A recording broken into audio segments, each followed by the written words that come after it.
நிலச்சரிவு பாதிப்புகளை பார்வையிடுவதற்காக வயநாடு வந்தடைந்தார் பிரதமர் மோடி. அண்மை செய்தியாக பார்த்து வருகிறோம். இது தொடர்பான கூடுதல் விவரங்களை வழங்குவதற்காக நமது சிறப்பு செய்தியாளர் ஜீவபாரதி இணைப்பில் இருக்கிறார். வணக்கம் ஜீவபாரதி, விவரங்களை பதிவு பண்ணலாம்.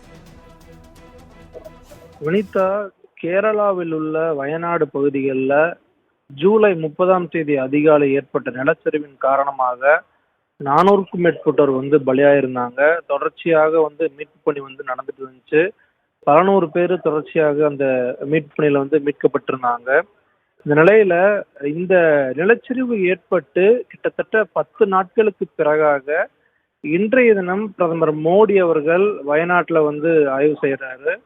இதற்காக டெல்லியிலிருந்து தனி விமானம் மூலமாக கேரள மாநிலம் கண்ணூர் வந்த பிரதமர் மோடியை அந்த மாநிலத்தினுடைய முதலமைச்சர் பினராயி விஜயன் அந்த விமான நிலையத்தில் வரவேற்றாரு. அதன் தொடர்ச்சியாக ஹெலிகாப்டர் மூலமாக தற்போது பிரதமர் மோடி அவர்கள் வயநாடு வந்திருக்காரு. அங்கிருந்து அந்த நிலச்சரிவால் பாதிக்கப்பட்ட பகுதிகளில் ஹெலிகாப்டர் மூலமாக வானிலிருந்து ஆய்வு செய்யறாங்க. அதன் தொடர்ச்சியாக மருத்துவமனையிலும் நிவாரண முகாம்களையும் தங்க வைக்கப்பட்டிருக்கூடிய பாதிக்கப்பட்ட மக்களை பிரதமர் மோடி அவர்கள் நேரில் சந்தித்து அவங்களோட பேசுறாரு. அவங்களுக்கு ஆறுதல் தெரிவிக்கிறாரு. அது மட்டும் இல்லாம கடந்த ஒரு வார காலகட்டங்கள்ல காங்கிரஸ் கட்சியினுடைய மூத்த தலைவர் ராகுல் காந்தி, அதே போல பிரியங்கா காந்தி, கேரள முதலமைச்சர் பினராயி விஜயன், மத்திய அமைச்சர் சுரேஷ் கோபி உள்ளிட்ட பலர் அந்த நிலச்சரிவு ஏற்பட்ட இடங்களை நேரடியா சென்று பார்வையிட்டு இருந்தாங்க. பிரதமர் மோடியும் இந்த இடங்களுக்கு உடனடியா ஆய்வு செய்யணும் அப்படின்ட்டு கோரிக்கையெல்லாம் வெளியிட்டு இருந்தாங்க. இதுல மிக முக்கியத்துவம் வாய்ந்தது என்ன அப்படின்னா, 400க்கும் மேற்பட்டோர் பலியாயிருக்காங்க. இது ஒரு தேசிய பேரிடராக மத்திய அரசு அறிவிக்கணும் அப்படிங்கிறது தான் இந்திய கூட்டணியினுடைய தலைவர்கள் தொடர்ச்சியாக வலியுறுத்திட்டே வந்தாங்க. நாடாளுமன்றத்திலும் இது குறித்து பேசியிருந்தாங்க. ஆனா இன்றைய தினம் மத்திய அரசு பிரதமர் மோடியின் வருகைக்கு முன்பாக ஒரு விஷயத்தை குறிப்பிட்டிருக்காங்க.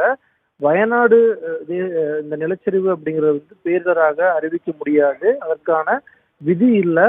கேரள அரசு இந்த நிலச்சரிவு பேரிடரா அறிவிக்கலாம், அதற்கான விஷயங்கள், அதுக்கான உதவிகள் எல்லாத்தையும் நாங்கள் செய்வோம் அப்படின்ட்டு மத்திய அரசு குறிப்பிட்டதாக தற்போது செய்தி வந்திருக்கு.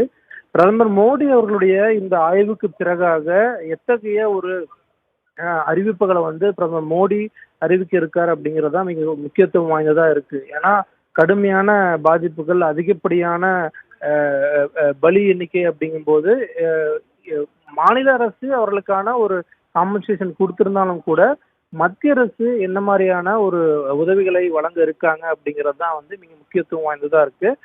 பிரதமர் மோடியினுடைய இந்த வருகை மிக முக்கியத்துவம் வாய்ந்ததா பார்க்கப்படுது. ஏன்னா கடந்த 100 ஆண்டுகள் இல்லாத அளவுக்கான ஒரு மிகப்பெரிய ஒரு நிலச்சரிவு வயநாடு சந்திச்சிருக்கு. அப்படிங்கும்போது என்ன மாதிரியான அறிவிப்புகளை பிரதமர் மோடி அவர்கள் வழங்க இருக்கார் அப்படிங்கிறத பார்க்கணும். விதித்தா,